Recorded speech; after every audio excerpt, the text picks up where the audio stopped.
Hi, I'm John Green. This is Crash Course U.S. History, and today we're going to talk about what America's best at: war.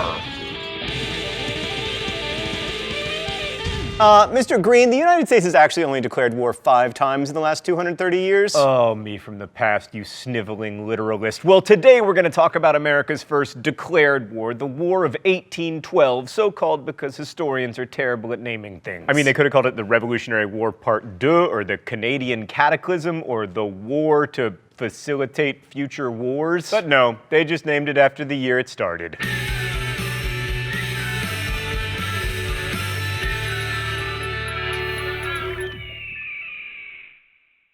I know this disappoints the military historians among you, but as usual, we're going to spend more time talking about the causes and effects of the war than the actual, killing parts, because ultimately it's the ambiguity of the War of 1812 that makes it so interesting. The reason most often given for the War of 1812 was the British impressment of American sailors, whereby American sailors would be kidnapped and basically forced into British servitude. This disrupted American shipping. It also seems like a reasonably obvious violation of American sovereignty, but it's a little more complicated than that. First of all, there were many thousands of British sailors working aboard American ships, so many of the sailors that the British captured were in fact British. Which gets to the larger point that citizenship at the time was a pretty slippery concept, especially on the high seas. Papers were often forged, and many sailors identified their supposed Americanness through tattoos of, eagles and flags. And there were several reasons why a British sailor might want to become or pretend to be an American, including that the Brits at the time were fighting Napoleon in what historians, in their infinite creativity, called the Napoleonic Wars. And on that topic, Britain's impressment policy allowed them both to disrupt American shipping to France and to get new British sailors to strengthen their war effort, which was annoying to the Americans on a couple levels, especially the French-loving Republicans, which is a phrase that you don't hear very often anymore. Another reason often given for the war was America's crazy conspiratorial Anglophobia. There was even a widespread rumor that British agents were buying up Connecticut sheep in order to sabotage the textile industry, lest you worry that America's fascination with conspiracy theories is new. So those pushing for war were known as war hawks, and the most famous among them was Kentucky's Henry Clay. They took the impressment of sailors as an affront to American national honor, but they also complained that Britain's actions were an affront to free trade, by which they meant America's ability to trade with Europeans other than Great Britain. And to be fair, the British were trying to regulate American trade. They even passed the Orders in Council, which required American ships to dock in Britain and pay tax before trading with other European nations. Britain, we were an independent nation. You can't do that kind of stuff. We have a special relationship. It's not that special. But the problem with saying this caused the war is that the orders had been in effect for 5 years before the war started, and they were rescinded in 1812 before the U.S. declared war, although admittedly we didn't know about it because it didn't reach us until after we declared war. There was no Twitter. Another reason for the war was Canada. That's right, Canada. Americans wanted you, and who can blame them with your excellent healthcare and your hockey and your first-rate national anthem? Stan, this is fun, but enough with the hashtag 1812 problems. According to Virginia Congressman John Rudolph, agrarian cupidity, not maritime rights, urges the war. We have heard but one word: Canada.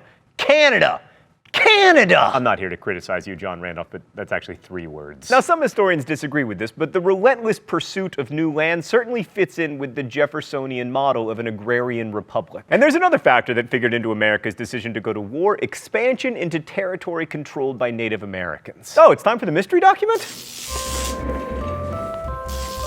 The rules here are simple. I try to guess the author of the mystery document. Usually I'm wrong and I get shocked. All right, let's see what we got here. You want, by your distinctions of Indian tribes and allotting to each a particular tract of land, to make them to war with each other. You never see an Indian come and endeavor to make the white people do so. It's Tecumseh! Drop the mic!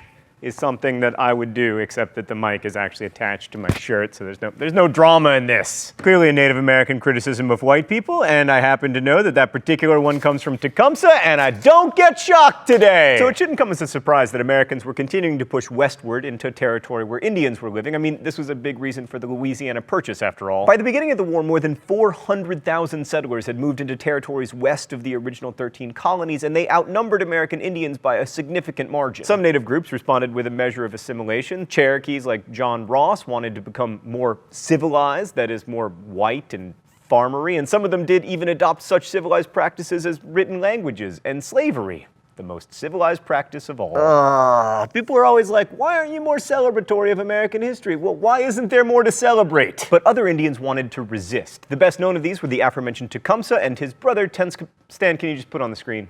Yes, let's just enjoy looking at that. Right, that's just for all you visual learners. So he was also known as the Prophet because of his religious teachings and also because of the pronunciation issues. The Prophet encouraged Indians, especially those living in and around the settlement of Prophetstown, to abandon the ways of the whites, primarily in the form of alcohol and manufactured consumer goods. So stop drinking alcohol and eating refined sugars. This guy sounds like my doctor. Tecumseh was more militant, attempting to revive Neolon's idea of pan-Indianism and actively resisting white settlement. As he put it, sell a country, why not sell the air, the great sea, as well as the earth? Did not the Great Spirit make them all for the use of his children? The Americans responded to this reasonable criticism in the traditional manner, with guns. William Henry Harrison destroyed the native settlement at Prophetstown in what would become known as the Battle of Tippecanoe. He would later ride that fame all the way to the presidency in 1840, and then, spoiler alert, he would give the longest inauguration address ever, catch a cold, and die 40 days later. Let that be a lesson to you American politicians. Long speeches, fatal. So I've just painted a pretty negative picture of the Americans' treatment of the Indians because it was awful, but I haven't mentioned how this relates to the War of 1812. The Americans were receiving reports that the British were encouraging Tecumseh, which they probably were. And the important thing to remember here is that the War of 1812, like the 7 Years' War and the American Revolution, was also a war against Indians, and as in those other two wars, the Indians were the biggest losers. And not in the cool way of the biggest loser where like Trainer Bob helps you lose weight, but in the really sad way where your entire civilization gets John C. Calhoun. So the War of 1812 was the first time that the United States declared war on anybody. It was also the smallest margin of a declaration of war vote, 79-49 in the House and 19-13 in the Senate. Northern states, which relied on trade a lot, didn't want to go to war, while southern and western states, which were more agrarian and wanted expansion to get land for farming and slavery, did. The closeness of the vote reflects a profound ambivalence about the war. As Henry Adams wrote, "Many nations have gone to war in pure gaiety of the heart,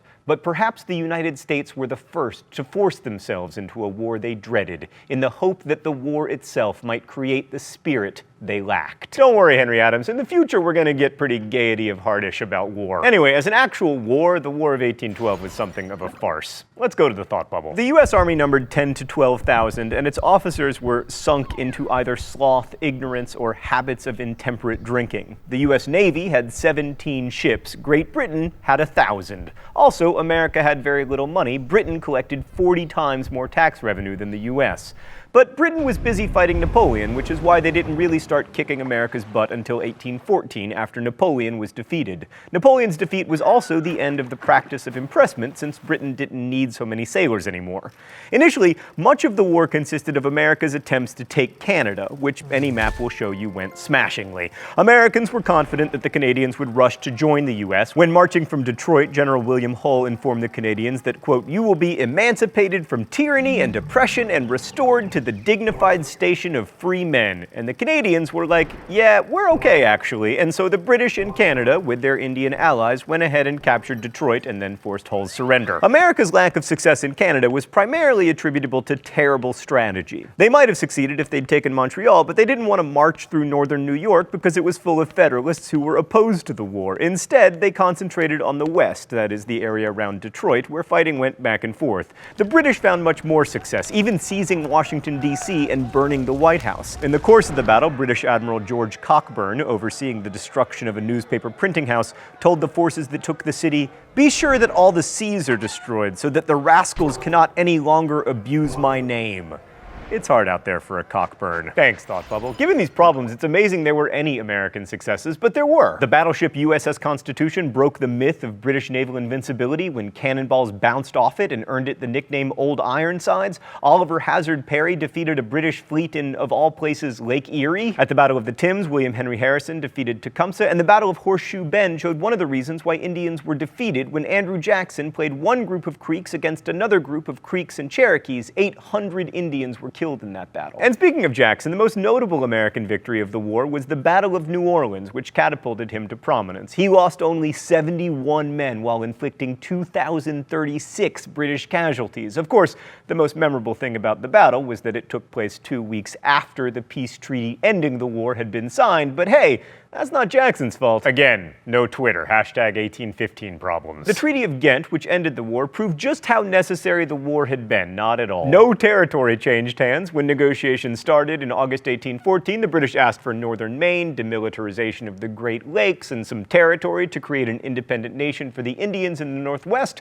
but none of that happened, not because the US was in a particularly good negotiating position, but because it would have been awkward for Great Britain to carve out pieces of the US and then tell Russia and Prussia that they couldn't take pieces of Europe for themselves to celebrate their victory in the Napoleonic Wars. There were no provisions in the treaty about impressment or free trade, and basically the treaty returned everything to the status quo, so neither the US nor Britain actually won, but the Indians, who suffered significant casualties and gave up even more territory, definitely lost. So with a treaty like that, the war must have had a negligible impact on American history, right? Except no, the War of 1812 confirmed that the US would exist. Britain would never invade America again until 1961. I mean, the US were good customers, and Great Britain was happy to let them trade as long as that trade wasn't helping a French dictator. The war launched Andrew Jackson's career and solidified the settlement and conquest of land east of the Mississippi River, and our lack of success in Canada reinforced Canadian nationalism while also ensuring that instead of becoming one great nation, we would forever be Canada's pants. The war also spelled the end of the Federalist Party, which tried in 1815 with the Hartford Convention to change the Constitution. In retrospect, the Hartford Convention proposals actually look pretty reasonable. They wanted to eliminate the clause wherein black people were counted as 3/5 of a human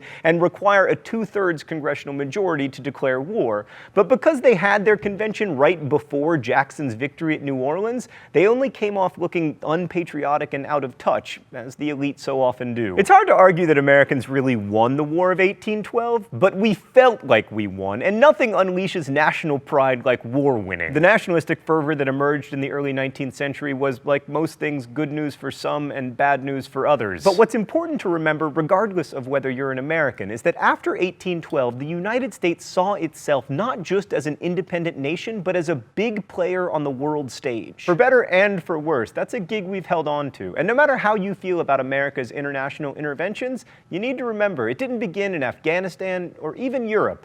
It started with freaking Canada. Thanks for watching. I'll see you next week. Crash Course is produced and directed by Stan Mower. The script supervisor is Meredith Danko. Our show is written by my high school history teacher, Raoul Meyer, and myself. Our associate producer is Danica Johnson, and our graphics team is Thought Cafe. If you have questions about today's video, you can ask them in comments, where they'll be answered by our team of historians. We also accept suggestions for Libertage captions. Thanks for watching Crash Course, and as we say in my hometown, don't forget to be awesome. Goodbye. Don't forget to subscribe!